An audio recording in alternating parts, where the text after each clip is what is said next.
They all sensed it the second you stepped inside. Not in the room, in themselves. A tightening they couldn't name. Their practiced confidence flickered. Glances shifted. Humor died on their tongues. They didn't know what shifted. You spoke nothing, yet they felt it like pressure under the mind. Like presence wrapped in quiet. You weren't loud. You were unavoidable. The kind of unavoidable that makes people murmur after you're gone. The kind that rearranges the social order. You were never hostile. You were precise. You didn't perform. You embodied. And that's what rattled them. You weren't chasing connection. You were forcing recalculation. Suddenly, the alliances they used to lean on turned guarded. Not because you attacked, but because you proved who carried the gravity without ever touching a crown. Their alliances weren't born of loyalty. They were born of fear. Quiet, silent, trembling fear of being irrelevant, of being exposed, of being measured beside someone who doesn't play by their rules. Your presence didn't compete. It made comparison look childish. You didn't undercut anyone. You simply surpassed every room that still thought influence came from noise. And when you enter, aligned, certain of who you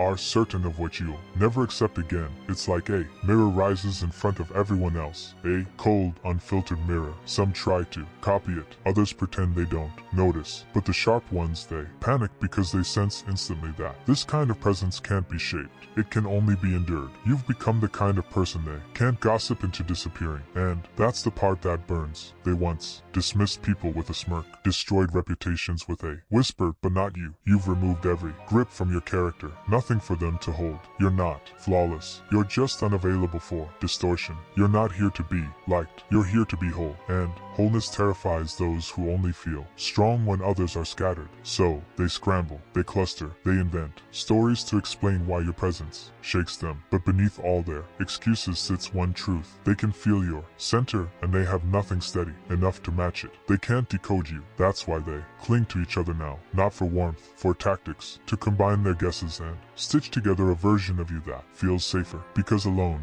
none of them can read you. And people fear what they cannot read. You smile and they dissect it. You leave and they doubt their own worth. You say little and they hear everything. You've turned silence into a sermon. And in a world addicted to noise, that's holy warfare. So they build groups not to grow, but to shield themselves from the truth that everything they projected onto you is echoing back as their own inadequacy. Your presence didn't wound them, it revealed them. You didn't arrive with a signal, you arrived with proof. That's what made their alliances necessary. They needed one another to feel tall again. You stood by yourself and made it seem like the universe backed you. You never spoke against them. You simply stopped depending on them. And detachment is power, not cruelty, not distance, but a steady refusal to need anything they once used against you. That shattered the quiet agreement, the one where you stayed smaller so they could feel larger. You didn't announce your exit. You just stopped offering emotional discounts. And when the energy shifted, they froze, unsure how to function without your old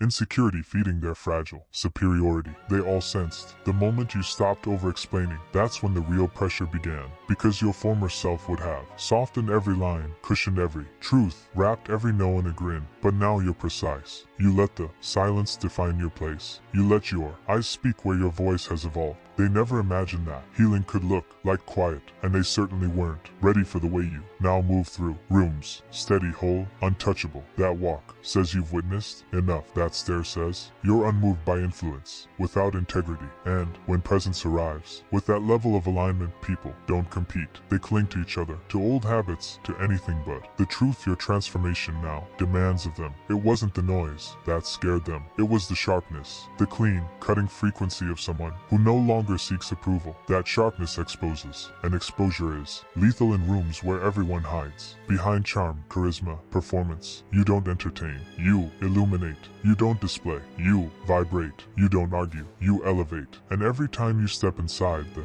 atmosphere shifts not from heat, but from the absence of it. You're not here to win any longer. You've walked away from the game. And what they feel isn't refusal. It's recognition that they were never your equals. They were just reminders of who you used to permit. The energy you carry now no longer fits the rooms you outgrew. That's what pushed them into partnerships. They can't reach you one-on-one, so they try to drown your silence with numbers. But you don't measure power in crowds. You measure it in stillness, in the way your boundaries cut deeper than their insults, in the way your absence exposes what your presence once hid. You were never the danger their lack of honesty was. Your energy just revealed the imbalance. They all sensed it, the discomfort of someone who finally stopped bargaining with fear. That kind of energy can't be dismissed. It can only be contained. If anything, you've become the formula they cannot solve. Not because you're complex, but because you stopped performing. And when the performance ends, people have nothing left to aim at. That's the real shake-up. You reclaimed your power quietly, and it roared through every space you entered. Now they cluster, now they trade theories, now they build fragile alliances, not out of trust, but out of confusion. You didn't outwit them. You outgrew the need for their understanding, and when you shifted, you became the equation none of them prepared for. They sensed the break, and now they stiffen together, track you like a weather change, say your name like it needs permission, because your presence isn't loud. It's continental. It's the slow, inevitable drift of someone who refuses to be made palatable, and the ones who fed on your availability now label you hard. But you're not hard. You're final, and final people make the uncertain link together, not out of devotion, but out of instinct. Instinct to protect their story, instinct to keep their grip,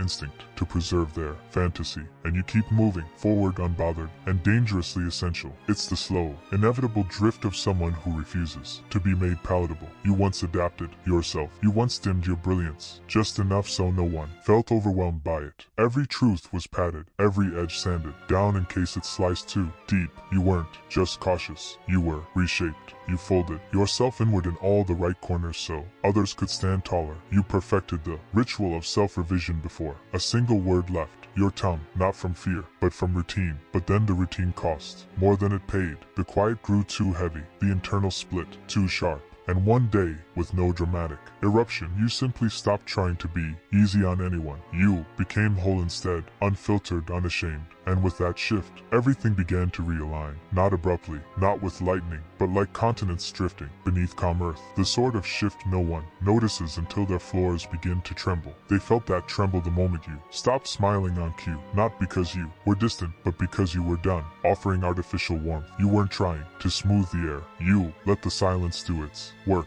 You paid attention to how your body reacted in rooms you once endured, the weight in your shoulders, the clench in your jaw, the instant someone pried for answers. And you felt no duty to respond just to seem agreeable. You were present, not posing, and that presence became too dense for them to swallow. It didn't fit their storyline. It didn't curve to their social choreography. It made people see their own masks and feel how hollow they'd become. You weren't trying to disrupt the room, but when you stop collapsing inward, everything has to shift around you. Being palatable won you approval, but it never won you recognition. That's what finally clicked. People enjoyed your softness, your adjustability, your willingness to match whatever rhythm they played. But enjoyment is not the same as esteem, and esteem was the currency you sought. Now, not the fake kind, the rooted kind, the kind that doesn't shiver under pressure. So you made a decision that rattled them. You stopped justifying yourself. That was the threshold of your evolution. The minute your worth stopped sitting on the bargaining table, you didn't request their agreement. You simply moved with clarity, and that movement, quiet yet unwavering, became a threat to anyone who depended on your uncertainty for their comfort. You no longer crave being understood by those who choose ease over honesty. You see now that their confusion was never your burden. It was their unwillingness to meet you where you truly stand. You used to believe clarity required agreement, that your truth needed to land somewhere to hold value. But now you know otherwise. You don't speak for approval. You speak to remain aligned. You don't enter rooms hoping for a welcome. You enter knowing you belong, whether they acknowledge it or not. That kind of presence doesn't thrive in delicate spaces. And so you became the outsider, the misread one, yet also the one they discuss behind closed doors, the one they observe, the one they can't label, because your presence refuses to be softened. It demands either respect or distance. You've become a reflection they can't clean up. That's why they call you intense, why they murmur about how you've shifted. Because when someone stops being easy, people who've never tasted honesty start gasping on it. You didn't get louder, you got precise. You stopped padding your boundaries with apologies. You let your disappointment show. You stopped smiling at things that weren't funny just to keep the air smooth. And people noticed, not because you erupted, but because you removed the sweetness they had grown addicted to. Now, every exchange feels altered, less controlled, less predictable, more true. And most people aren't equipped for truth. They're trained for rehearsal. You shattered that pattern. Your quiet became a challenge, because when you stop performing, others must face what they expect from you. You didn't turn cold, you became sovereign. And sovereignty isn't consumable. It doesn't fold for tone, regulation, or emotional manipulation. It exists without apology. And when you stepped into rooms with that charge, groups began to form, not to embrace you, to define you, to shrink your presence back into something comfortable. But you've outgrown comfort. You no longer need to be easy on the palate. And when you stopped being simple to digest, people who fear depth spat you out. That isn't rejection, that's purification. There's something unsettling about someone who speaks without searching for approval. That's who you've become now. Someone who doesn't soften the truth to lighten its impact. Someone who trusts the silence after their words more than any validation that may come after. You didn't learn that from a lesson, you lived it. Through every moment you swallowed discomfort just to keep the peace. Through every interaction where you agreed when you should have left. Through every relationship where you shrank yourself just to keep the balance. But balance that erases you is simply chaos dressed as calm. You finally recognized the lie, and in that recognition your frequency shifted. You stopped operating from duty. Now you move from alignment. You've stopped disguising your instincts. If something feels wrong, you acknowledge it. If something feels harmful, you walk away. No explanation, no audience, just self-trust. That's what makes you formidable. Now you've reclaimed the emotional energy you once spent softening yourself for others, and you've invested it into clarity, into presence, into becoming, not becoming easier for others, but becoming complete for yourself. Palatable people don't rattle anyone, but whole people. They change the temperature of the room, and that shift makes people tremble because your clarity reveals their uncertainty. Your silence reveals their chaos. Your refusal reveals their reliance. It's not confidence that rattles them. It's your refusal to shrink, your refusal to soften, your refusal to apologize for being clear. That refusal shifts the power dynamic without raising your voice. You didn't need to showcase anything. You just needed to stop auditioning. And once you did, the entire atmosphere shifted. Not because you wanted control, but because you finally stopped handing them the tools to minimize you. You're not shaping yourself to be easily interpreted anymore. You're living in a way that makes misreading you irrelevant. You were observing, not performing. That's what unsettled them. You weren't nodding to keep the peace. You weren't matching their tone to avoid friction. You were noticing everything, every pause, every micro-expression that exposed what their polished words tried to hide. While they were adjusting their image, you were studying their patterns. While they pretended warmth, you caught the calculation behind their smiles. You didn't interrupt.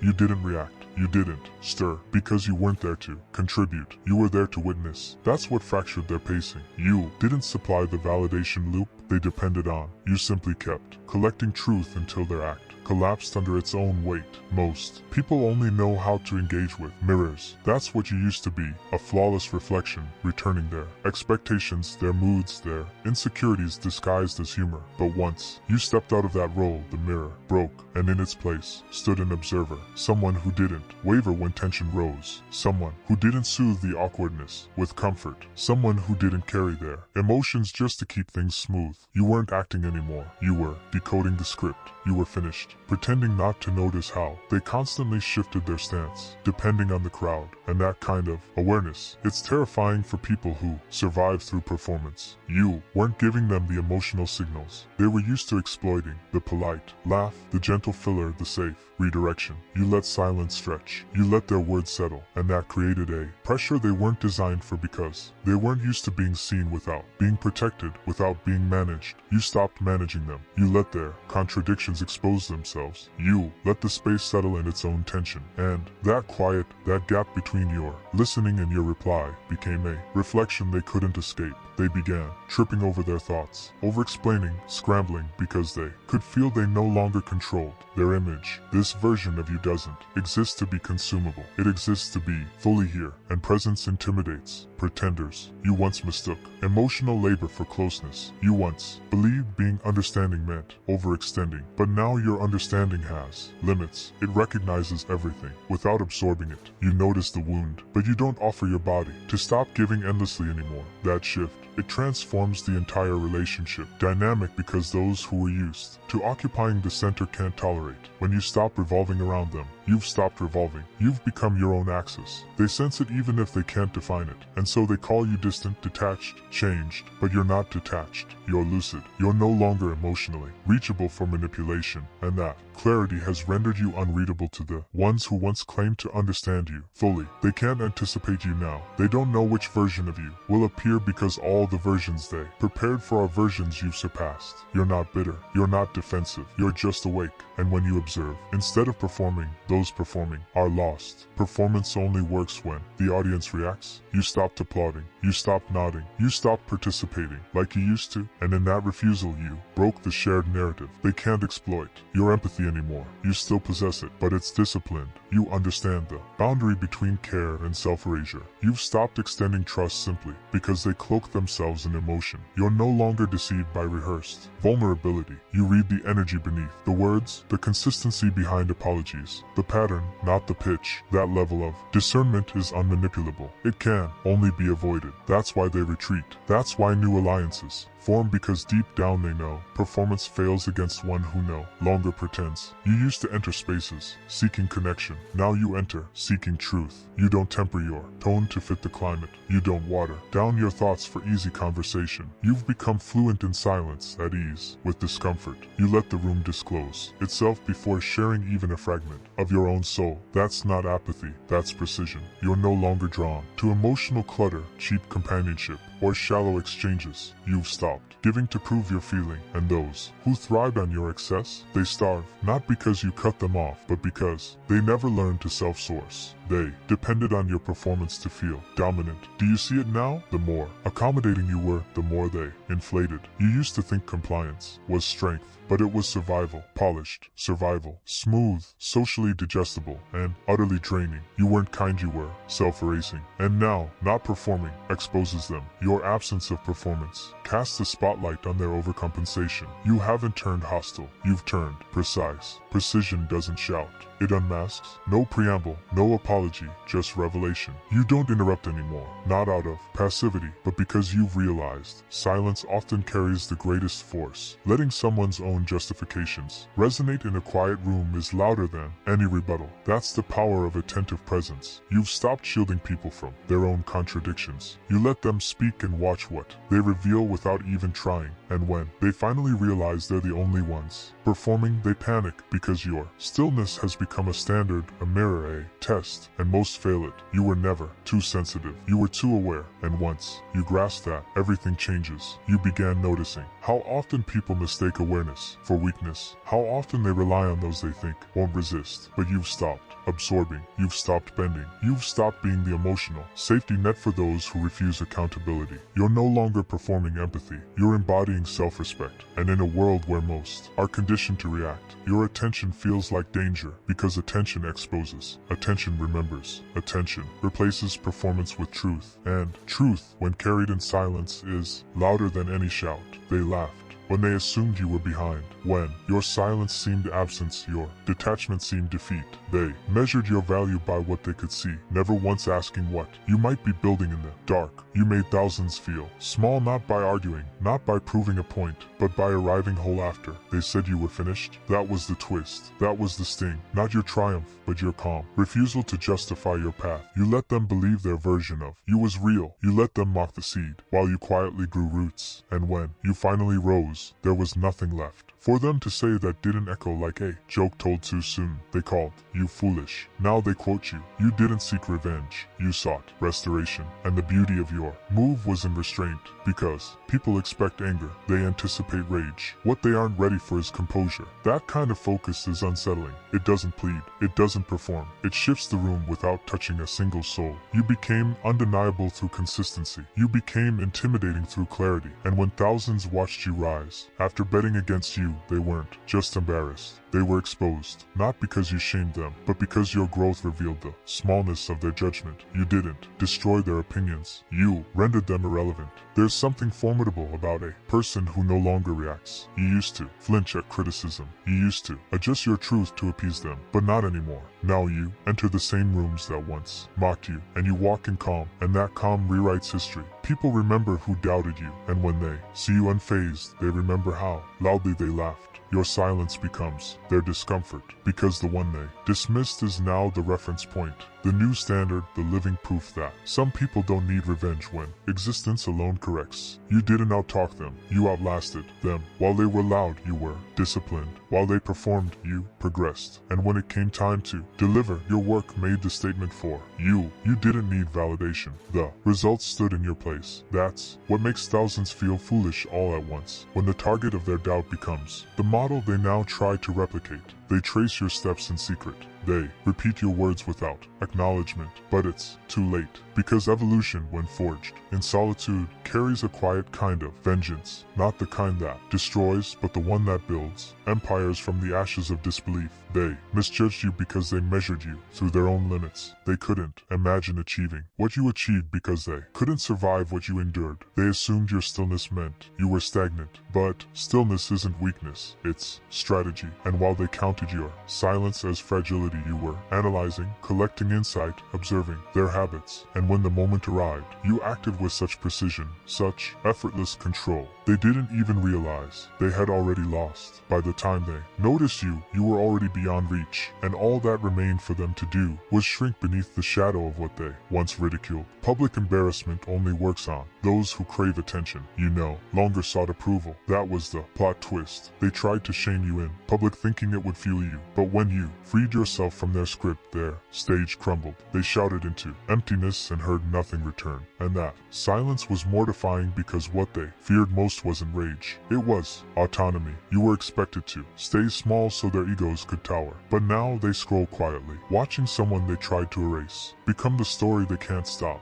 retelling. In whispers, in envy, in awe, you gave them every chance to understand. You were patient. You over-explained. You softened your strength so they wouldn't feel threatened by it. But they misread your kindness as hesitation, your poise as weakness. That was their error. They formed their judgments with arrogance, not insight. And when the final version of you emerged, you didn't need to justify your evolution. You simply existed. That presence forced them to question everything they said, everything they assumed, everything they mocked. You became the mirror they avoided, the reflection they couldn't escape. It was relentless, because now the punchline is gone, and all that remains is the reality they never anticipated. They tried to define you early so they could dismiss you easily. It's simpler to ridicule what you don't grasp. It's easier to mock a story when you've only read the first chapter.